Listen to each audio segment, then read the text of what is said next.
रक्षाबंधनाला मामाकडे आलेली वैशाली ठोंबरे ही सकाळी नदीवर कपडे धुवायला दोघी मैत्रिणींसोबत गेली. मात्र नदीवर तिच्या दगडावरून पाय घसरला, त्यामुळे ती पाण्यात पडली. तर तिच्या मदतीसाठी गेलेल्या दोघी मैत्रिणी देखील पाण्यात पडल्या.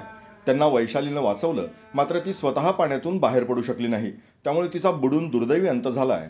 तिच्या मृत्यूनं परिसरात शोककळा पसरली आहे.